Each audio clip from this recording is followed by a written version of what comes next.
What's going on, guys? This is Rob, and we are back with Dark Crisis. Technically speaking, it's Dark Crisis on Infinite Earths now, but this is the main event, right? This is the thing that we've been building up to all this time. Now, instead of covering Dark Crisis number 1, we're actually going to cover the Deadly Green, which gives us like this full understanding of what the Great Darkness is actually capable of in terms of its power, as well as why it's actually doing what it's doing. Because the crazy thing about this is this takes everything we understand about what the Great Darkness is doing and why, and totally turns it on its head. So one of the first things to understand is that technically this comic came out after the events of Dark Crisis number 1, but in reality, it's self-contained, so you could really put it anywhere. So we're gonna put it here because it's just really, really cool, and I think it sets the stage better for Dark Crisis.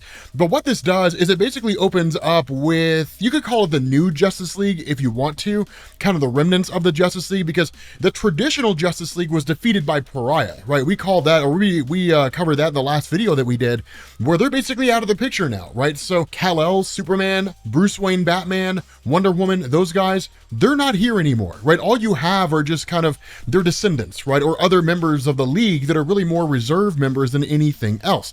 But what ends up going on is that you do have the Hall of Justice, which is kind of like the main meeting place of the Justice League, but below the Hall of Justice is actually where you have a kind of meeting place of all the various magical people in DC Comics, or at least the most prominent ones. And so that's why you have like Dr. Fate, you have Raven. Now, as for these two Swamp Things, you do have the original, right? Alec Holland. He's the old school Swamp Thing, the one that you think of when you think of Swamp Thing.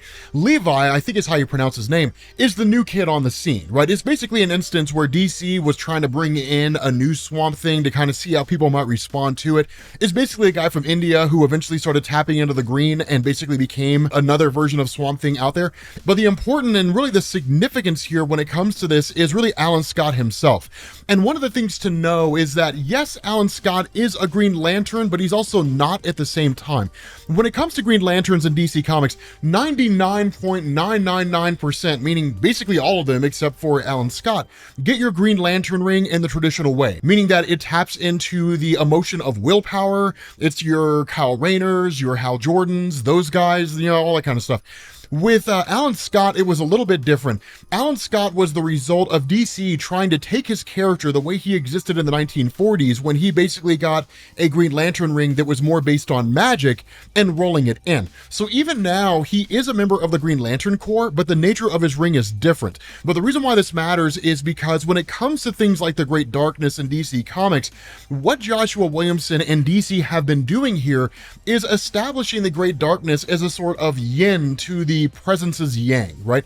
That the presence and the Great Darkness are two sides of the same coin, seemingly equal in power, but standing for two opposing forces, right? The Great Darkness, you wouldn't really call it evil, you would simply call it just the absence of anything, and the presence represents the existence of everything, right? Light and life, you know, versus darkness and nothingness, if you want to call it that. But the thing behind this is that when it comes to the Great Darkness, because so much of its storytelling is rooted in the old Swamp Thing stories, I think it was like Swamp Thing number 50 back in the day, which was a tie-in to Crisis on Infinite Earths, you know, so on and so forth.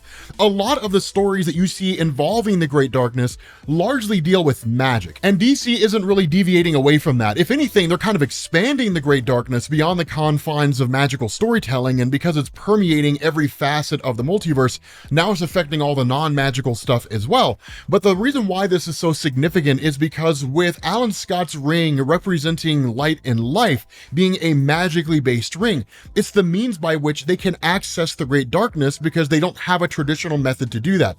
Pariah was really the only means to achieve that, right? You'd have to literally teleport to Multiverse 2 and then find some way to find a crack in the multiverse and then enter into the Great Darkness. What Alan Scott's ring does and what magic does is it literally gives you a shortcut. Here's the caveat to this. If they go into the ring of Alan Scott and they use the magic to access the Great Darkness, it would overtake them immediately. And so what this does is it serves two purposes. Because of the fact that Alan Scott's son, Obsidian, literally has powers tied to the darkness, which is basically an aspect of the Great Darkness itself, albeit not immensely powerful that what it does is it creates a bridge. It allows them to enter into the ring, and then using the darkness of Obsidian's power, which will be used to infiltrate the ring, that it'll allow them to communicate with the Great Darkness, or at least access it, right? So imagine the Great Darkness speaks Spanish and the powers of Obsidian is a translator. That's basically what this is, right? It's essentially what's going on here. Now, what they also need are people who can withstand the corruption of the darkness, which is not an easy to do thing. And so that's why Jonathan Kent, Raven, and basically the two Swamp Things merge and enter into the ring. And what happens when they arrive is they're immediately beset by the power of Alan Scott. And what's literally going on here is the ring, and even Alan Scott's willpower, is trying to fight off the power of the darkness while they're trying to access it. Now, that'll become an important feature later on down the line, but the truth about this is the power of the Great Darkness is one, a physical power, right? Like, it's wildly capable in terms of what it can do, overtaking ridiculously powerful characters, you know, when it took over Darkseid, right? Darkseid never had a chance against the power of the Great Darkness, and in fact, when he entered into it, he was immediately overwhelmed and literally taken prisoner, right? Because it was like trying to fight smoke. There was nothing he could do there. It was so far beyond him. But the other power of the Great Darkness is seeding doubt, is seeding fear in the minds of the people who come into contact with it. And what also happens is once they enter into this ring, of course, Jonathan Kent tries to fly off and enter into this black citadel, which essentially houses, or at least is the vector point, the means by which they can directly communicate with the Great Darkness, but his powers don't work, right? His powers have literally just kind of been cut off here. Now, we're not given a direct explanation why. It could simply be because he's in a realm composed entirely of magic, and Superman, along with Jonathan Kent, are weak to magic. It could be because it's just the fact that his powers don't work here. Maybe there's no yellow sun, or even just the Great Darkness, by virtue of the power of Obsidian, is keeping his powers basically neutralized. Whatever the case happens to be, they end up basically moving forward and have to travel on foot. And that's where the doubt really begins to come into play. That's where the doubt really begins to sort of feed in, because as they're walking along, when it comes to Raven, they start questioning whether or not she's the reason why they're not able to use their abilities, and why it is that they end up walking in circles. Because one of the things they realize is that as they move along, they end up encountering like the same vehicle. They keep seeing the same things. So they're basically walking in circles, right? They're going nowhere. And even the form of Swamp Thing kind of starts to revert and turn into his human form. Now, the reality of this, and what Raven initially tries to say, is this is not of my doing, but the Great Darkness, the dark negative energy, is basically infiltrating and penetrating both Superman and Swamp Thing. And what they end up doing is turning on Raven. Now, here's the reason why this matters, is for those of you guys who are unfamiliar with the character of Raven, because this needs to be explained. When it comes to Raven herself, she's the daughter of Trigon. Trigon is one of the most powerful evil entities in all of DC Comics. But something to understand, and what DC's been doing here with regards to the Dark Crisis event, they've been establishing this notion that beings like Darkseid and like Necron, who leads the Black Lantern Corps, basically the Lanterns of the Undead, people like Trigon and so on, and even Lucifer himself, they don't just exist out there as beings that represent evil. They are all in some form or fashion an avatar or someone who represents the power of the Great Darkness. And that's really the extent and how grand the power of the Great Darkness is. And in fact, we'll talk more about that here in a second, because Constantine was one of the guys who went with them, but you'll notice that Constantine's not here. We'll actually find out what's going on with him, because that's where we really get some cool storytelling going on here. But that's kind of the nature of this. It's because Raven is so intertwined with quote unquote darkness, or evil if you want to call it that,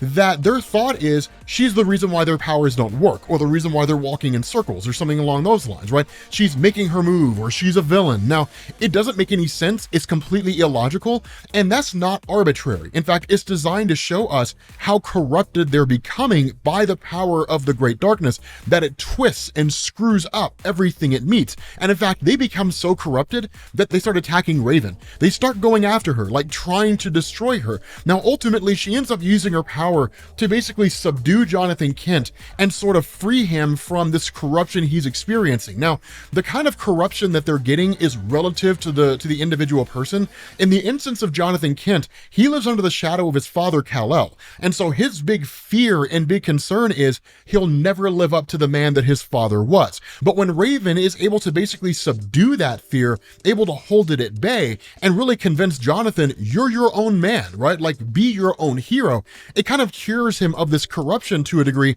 And that's when he tells Swamp Thing, no, Raven is actually here to save us. And that's when Raven really reveals that's why the three of us are here. Constantine was supposed to be here, and I have no idea where Constantine is, but you, Jonathan Kent, are here because you represent kind of Earth's link between humanity and what Superman stands for, because you're one half human, one half Kryptonian.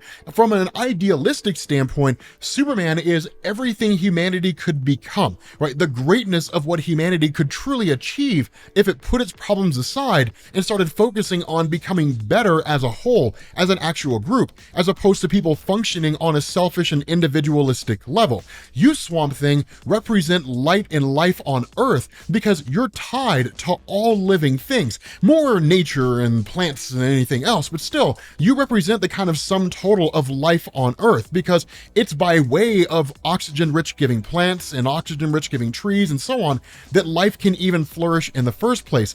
I, Raven, am here because I've been so close to the dark. My entire life has always been one breath away from being corrupted by Trigon, and because of that, I am entrenched in understanding the dark. So that's why I am your guide, right? That's why I'm here, in order to assist you guys and to help you guys get to your destination. And it's one of the things that's really interesting because as they finally get to where the tower is, Raven's like, I can't go any further, right? I can't move any further because if I do, if I enter into that tower, I will immediately become corrupted by the great darkness, because with the light and life that you guys have, you can fight it off for a little while. That it would be far easier for the great darkness to corrupt me than it would be for it to corrupt you. So you two have to go in. Now, the reality here is that on an individual level, if Jonathan and Swamp Thing enter in there, they'll be corrupted relatively fast. And in fact, faster than they can achieve their goal, because even on their own, they simply can't enter in there because the power of the darkness is so great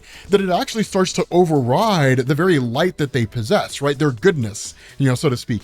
And so what Swamp Thing does is propose a situation where it says, because you, Jonathan Kent, are one half human, I represent everything that is you, right? That makes you who you are. So let's merge, right? Let's combine our forces together. And basically, Jonathan Kent becomes Swamp Thing. And it looks amazing, right? It looks really, really cool to see. And it's a phenomenal, phenomenal outfit for these characters to have. Now, the other part of this, and something that I also want to point out here, is Alan Scott himself, right? Like out there in the real world where you have Alan Scott literally operating as a vector by which Superman or Jonathan and Raven and Swamp Thing are inside the ring, that Alan Scott is instinctively fighting against the power of the great darkness. What this does is it warps the world inside the ring. And that's what makes everything seem so chaotic and everything so hodgepodge, is because it's literally a kind of war taking place inside the ring that can't readily be seen with normal human eyes. And so what happens is Jade and Obsidian approach Alan Scott and say, you have to stop fighting, right? Like, I will not let the darkness permeate any more than it needs to, but you have to stop fighting, because if you do, one, you're going to burn yourself out and you're literally going to die, and two, it will likely lead to the death of Jonathan and Superman and Raven and them, because the world will become too unstable and too chaotic for them to exist in. And so when Alan Scott immediately stops, that's when everything starts to find some measure of balance, right? It's basically like being inside the eye of a hurricane, right? Or the ending of a storm. The wind stops blowing, the trees stop rustling, the roofs of the houses stop blowing off, and everything finds some measure of equilibrium. And so what happens is with Jonathan Raven and Swamp Thing entering into basically the Dark Tower, or at least accessing a portion or at least a version of the Great Darkness, what it does is it allows them to realize that what they found here and what's lodged inside the Great Darkness is the antimatter projector of Pariah. Well, it's really more the antimatter chamber than the projector, but the fact is that before the events of Crisis on Infinite Earths, and what triggered the original Crisis event was basically Pariah trying to witness the birth of the universe and running a quote-unquote experiment through the antimatter chamber. What that did is it woke up the anti-monitor, and then the anti-monitor started going through and wiping out the multiverse, which started the original Crisis on Infinite Earths event. Exactly what role this chamber will play in the greater Dark Crisis event has yet to be seen. And in fact, we'll see it play out as time goes on. We just simply don't know what it is within this story, but it is significant enough that it allows them to grab the antimatter chamber and then basically leave. Now, this is when we switch over to what's going on with John Constantine. So when Swamp Thing and Jonathan and Raven were whisked away into the realm of the ring, what had happened is Constantine was supposed to show up there. Instead, Constantine was snatched away by the Great Darkness. And in fact, the Great Darkness starts to communicate directly with Constantine. Now, this is where things get really, really interesting here, because again, one of the things that we've reiterated here is the Great Darkness is not really evil, right? It doesn't really represent evil. And in fact, it says that to Constantine, right? Like it says, I am not really an evil being per se. And so this conversation is wildly interesting, right? Because the Great Darkness manifests in different forms. You never actually see it because the Great Darkness is not a particular being. It's really more of a presence or a source of energy. But when it manifests, it says things appear bleak this time, don't they, John? All this humor and bravado, you're only putting on a brave face. And it says, well, you sought out the Great Darkness, John Constantine, so speak. And Constantine asked the question, why has the Great Darkness returned? Why now? And the response that it offers is, no, you've got it all wrong, John. Have I really returned, or have I only been waiting for the lights to go out and for the show to begin? I.e., have I always been here and you're only just now seeing me, right? It says it is only in my presence that you are free to be who you really are. And then it turns into Trigon, and it says, and the truth always lies at the extremes. Do we really know if Jonathan Kent can live up to his father's legacy if it's not in the face of darkness? Is Levi deserving of the trust his world has put in him, even in this darkest hour? And Raven, is it not only because of me that she strives so hard to be anything else but herself? And it says, here you are, a minuscule thing out in the dark, still your vanity knows no end. I was here before everything. Do you know what that even means? The first star, an invisible twinkle from where you now stand, that was born in defiance of me, and yet it has long dwindled out in my memory. And so where you had Constantine that made this argument and said that like superheroes intrinsically understand the extremes, right? They understand what it truly means to fall to their darker side and what would happen if they did. Superman knows what would happen if he turned evil, but he also understands that he has to strive against that and become the better version of himself. He'll never be ultimately good because that part of him that just wants to kill all the criminals in the world and force everybody to be good is always there, and it's always pulling. So the best he can do is find a middle ground. But the funny thing is, the Great Darkness says to stand in the face of timelessness and think that you are being tested like a raft in a storm, thinking an ocean exists to test its metal. The truth of the matter, John Constantine,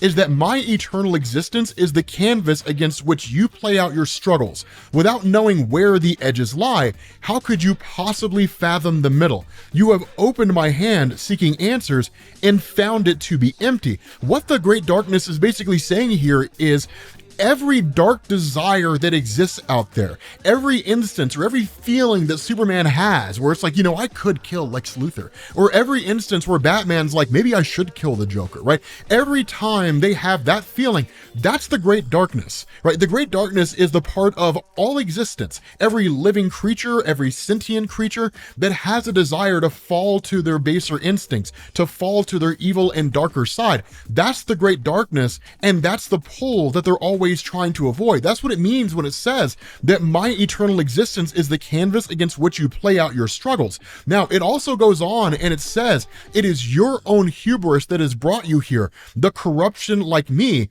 was always at the heart of you. And as I have countless instances of life that litter all of time, I shall watch you undo it and glory, or I shall watch it be your undoing, i.e., in the end, Constantine will ultimately end up destroying himself. Now, I don't really think that this is an instance where DC saying, like, this is how things are going to unfold, right? Constantine's death is going to happen in like 5 issues. It's not really what DC is saying here. It's simply just this idea that Constantine always has this extreme inner darkness, right? This extreme part of him that is incredibly violent and incredibly evil. And a time will come when he will give in to that. And when it happens, he'll end up destroying himself in the process. But the caveat, and what's really interesting here, is Constantine and the Great Darkness are watching everything that goes on with Jonathan and Swamp Thing and Raven. And so when they get their hands on the antimatter chamber, and when they're able to basically make their escape without being corrupted by the Great Darkness, the response of Constantine is, do you see now, right? I'm not usually one to get all emotional about goodness and light and hope and all that other nonsense. I've been around long enough to know better. All that power dressed in costumes and pageantry to hide unstable creatures trying to find some measure of normalcy in this life, laden with the responsibility of knowing, but without the excuse of helplessness. This is what they are at the extremes. But in the middle, the boring and mundane middle, they're just normal people. Constantine tells the Great Darkness and says, you've been watching us for so long, you should know by now, in the darkness, people will eventually always find their way. And that's when the Great Darkness turns into Lucifer Morningstar. Now, this is the power of the Great Darkness, right? This is just how powerful the Great Darkness is. A lot of people ask this question, who would win in a fight, Lucifer Morningstar or the Great Darkness? The Great Darkness, right? By more than a little bit. And here's the reason why I say that. During the original Crisis on Infinite Earths event, when you were focusing on the Alan Moore Vertigo side, which we might go back and cover that, to be honest, because it'd be really cool to cover here. In fact, I think we will. But in that story, there was a point where Lucifer Morningstar ended up striking a deal to basically ensure the survival of him and others like him in the face of the Great Darkness. That's how powerful this guy is. Not even Lucifer Morningstar can overcome the Great Darkness, and he's second to God in the DC universe. Now, again, God is kind of equal to the Great Darkness, and the Great Darkness is equal to God, right? The presence. So again, everybody else is secondary. And that, when you have the Great Darkness turning into Lucifer Morningstar, which really is a throwback to the old Swamp Thing stories from the original Crisis event, it says, there you go, blaming me again, John Constantine, when all I've done is call you down here for a chat. It says, so I offer you a retort. I know your capacity for ephemeral greatness. If only for a moment, you are deserving of the love and adulation bestowed upon you. But all the time you've been in existence, have I ever looked upon life with anything but fascination? Don't you see? I sit here in the black for all eternity. Your flicker is the only light I get. Now, this is an enormous revelation. I know it doesn't seem like it, but it's a massive revelation here. And the reason why is because when the antimatter chamber is found by Jonathan and Raven and Swamp Thing, that John Constantine looks at that and says, that's Pariah's machine, isn't it? It's him. He's the fulcrum of all of this. And the response to the Great Darkness is, I have given you all the answers you'll have for me, Constantine. I hope that you will remember this favor before the next event arrives and you come knocking upon my door again. I hope you will know that I am, by my very nature, incapable of hate. If anything, I am the greatest romantic you'll ever meet. Now, this is why it's so important, because the Great Darkness, as it's been shown in Justice League Frontier and with all the stories we've done, Death of the Justice League and all that kind of stuff, it seems like this kind of omnipotent, indestructible, evil force that exists out there. When it takes on the form of Lucifer Lucifer Morningstar, it gives it just this whole new dynamic and this whole new personality. The reality here is the Great Darkness has no desire to conquer everything. The Great Darkness has no desire to end all of creation, and it never really did. It never had a desire to do that. Instead, what had happened here, and we'll learn more about this in the main Dark Crisis story, that instead, Pariah got his hands on the Great Darkness, and it's Pariah who's the focal point. Pariah is the one who's using the Great Darkness for his own scheme and his own goal. The Great Darkness itself is really just a source of power. So it's not the Great Darkness that's trying to end everything, and it's not the Great Darkness behind all this. It's Pariah. Him and him alone. But with that being said, guys, we're going to bring this to an end. Thank you all for watching, and I will catch you all later. Peace.